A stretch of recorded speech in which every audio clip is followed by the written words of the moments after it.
ইঞ্চি ছাতি এলো। আচ্ছা, কোন মানুষের 56 ইঞ্চি ছাতি হয়?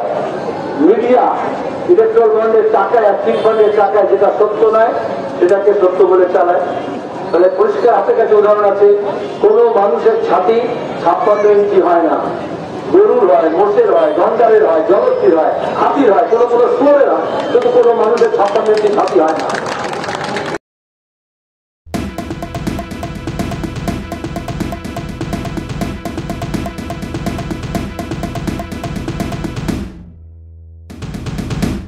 সাথী বন্ধু ভাই মা বোনেরা, যারা এই দীর্ঘপথ আমাদের দুই প্রার্থী যাদবপুর কেন্দ্রের জন্য তাদের সৃজন ভট্টাচার্য এবং দক্ষিণ কলকাতা প্রার্থী আমাদের সায়রা সাহারি, আমাদের মানে আমরা যখন মনোনয়ন দিয়েছিলাম সিপিআইএম এর তরফ থেকে বামফ্রন্টের প্রার্থী জাতীয় কংগ্রেস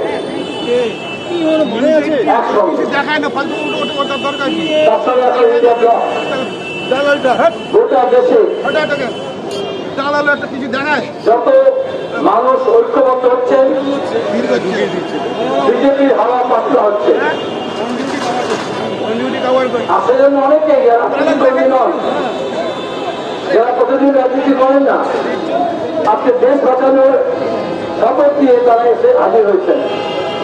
আমাদের সঙ্গে শিল্পী, আমাদের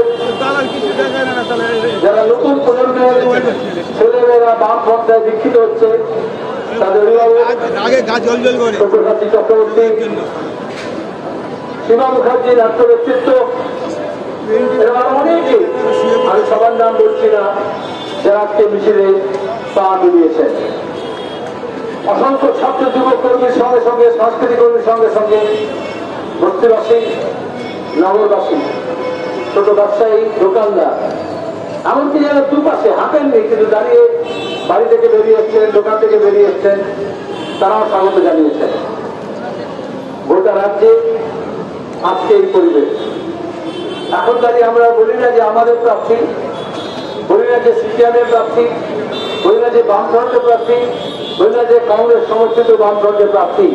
এখন হচ্ছে এদেশকে যারা আমাদের সাংবিধানিক শাসনকে বজায় রাখতে চায়, আমাদের গণতান্ত্রিক ধর্মক্ষ যে কাঠামো তাকে রক্ষা করতে চায়, দেশকে যারা বাঁচাতে চায়, দেশের মানুষকে যারা বাঁচাতে চায়, দেশের মানুষের যারা ঐক্য চায়, তাদের হক রুটি রুজির জন্য যারা সংসদকে ব্যবহার করতে চায়, তাদের সবার প্রাপ্তি। बांग्ला में बाकी सब लोग बोलेंगे, मैं दो चार बातें आपको उर्दू में बोलता हूँ। ये इलाका हमारे लिए नया नहीं है, लेकिन नया जो है वो गुंडागर्दी है, नया जो है वो जुर्मबाजी है, नया जो है वो वसूली है। आज पूरे बंगाल में सिर्फ संदेश खाली नहीं, पूरे बंगाल के माहौल को गंदा किया गया। पहले सियासी माहौल को, फिर समाजी माहौल को, उसके बाद मासी माहौल को। आज हमारे नौजवानों के पास रोजगार नहीं है, चंद लोगों को गुंडागर्दी में डाला जा रहा है और बाकी लोग रियासत के बाहर जाकर काम कर रहे हैं या छोटा मोटा जो भी काम काज करके अब तक परवरिश कर रहे हैं। एक लूट का माहौल है, दिल्ली में मोदी का लूट और बंगाल में दीदी का लूट। दोनों का साइनबोर्ड लगाकर लोकल फ्रेंचाइजी लिया गया है। যেরকম দোকানের ফ্র্যাঞ্চাইজি হয় না, মুম্বাইয়ের মাল, দিল্লির মাল, চেন্নাইয়ের মাল বিক্রি করে একটা ফ্র্যাঞ্চাইজিটাকে আজকে এরকম মোদির ছবি আর মমতার ছবি লাগিয়ে লোকাল গুন্ডা, চোর, বদমাশ, লুটেরা, ডাকাত তারা হচ্ছে এরকম ফ্র্যাঞ্চাইজি করেছে। আর মমতা ব্যানার্জি তো বলেই দিয়েছিলেন 75 ভাগ কালীঘাটে পৌঁছে দিতে হবে আর 25 ভাগ নিয়ে তোমরা যা খুশি করো। তবেই এইরকম বিভিন্ন লুটের মুক্তাঞ্চল তৈরি হয়েছে। তারা যে কোনো ভাবে নিজের পাড়া মহল্লা সেখানকার মাতব্বর হতে চায়, তালেবর হতে চায়। স্থানীয় পুলিশ অপরাধীদের ধরার বদলে, অপরাধকে দমন করার বদলে তাদের সঙ্গে যোগসাজশ করেছে। যার ফলে আজকে কি লজ্জার বিষয় বলুন তো, পুলিশকে আমরা মাইনে দিয়ে পুষি মানুষের ট্যাক্সের টাকায়, অথচ নির্বাচন হচ্ছে, বলা হচ্ছে কলকাতা পুলিশ, রাজ্য পুলিশ নির্বাচনের কাজে থাকবে না, সিভিক নির্বাচনের কাজে থাকবে না, কেন্দ্রীয় বাহিনী আসবে। এতে স্কুলের মাস্টার যদি না পড়ায়, তাহলে প্রাইভেট টিউশন দিতে যেরকম বাড়তি খরচ করে, এরকম রাজ্যের পুলিশ যেহেতু কাজ করতে পারছে না, সেজন্য বাইরে থেকে আমাদের নিয়ে আসতে হচ্ছে, খরচা আমাদের দিতে হচ্ছে। কেন এরকম হলো? তৃণমূলের ঝান্ডা নিয়ে অপরাধ করেছে, আমরা বলছি চোর ধরো, জেল ভরো, ইডিসিবিআইকে বলছি ধরো, অমৃত টপকে গিয়ে তারা টপকে গিয়ে বিজেপি হয়ে যাচ্ছে। তাহলে যদি তৃণমূলের ঝান্ডা নেয়, রাজ্য পুলিশটাকে পাহারা দেবে, যদি বিজেপির সাহারা নেয়, তাহলে কেন্দ্র পুলিশটাকে পাহারা দেবে। তাহলে চোরদের মতো বড়ি হয়ে গেছে। এই জন্য আমরা বলেছিলাম গ্রাম জাগাও, চোর তাড়াও। গ্রাম জেগেছে, তারপরে শহর যাচ্ছে। আগে রকম হতো, শহর আগে জাগতো, পরে গ্রাম জাগতো। কিন্তু ভুক্তভোগী মানুষ সন্ত্রাসের শিকার, লুটের শিকার। ঘরের টাকা, 100 দিনের কাজের টাকা, ঘরের টাকা মানে শহরের হোক গ্রামের হোক, উন্নয়নের টাকা লুট হয়েছে। আমরা বলেছি সেই লুটের টাকা ফেরত দিতে হবে।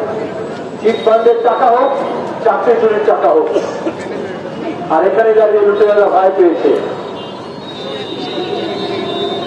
अच्छा जो भ्रष्टाचार हुआ टीचर्स का रिक्रूटमेंट में, प्राइमरी से लेकर यूनिवर्सिटी तक, स्कूल से लेकर मदरसा तक, तो जब लड़ना पड़ेगा भ्रष्टाचार के खिलाफ, तो स्कूल और मदरसा दोनों एक साथ लड़ेंगे।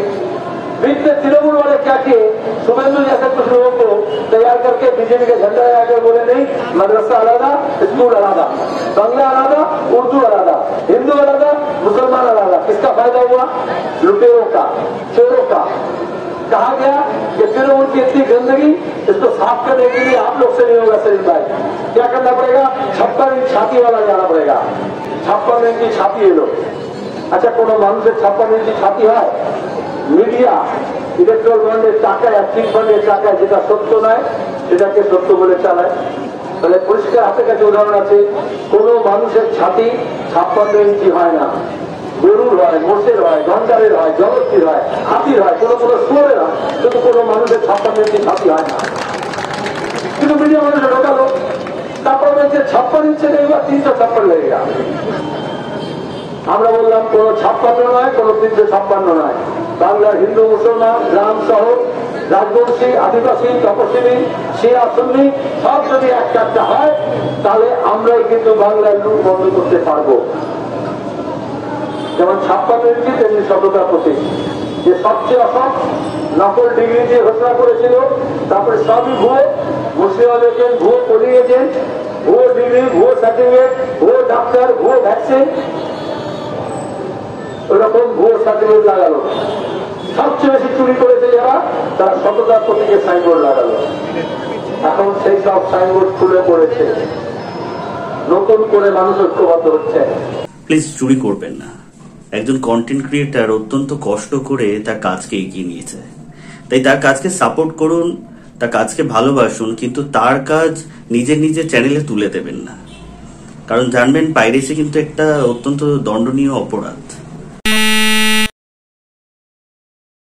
আপনারা দেখছেন আওয়াজ, রোজকারের হক কথা। For more updates about Awaaz, please subscribe our YouTube channel Rajshekhar thali.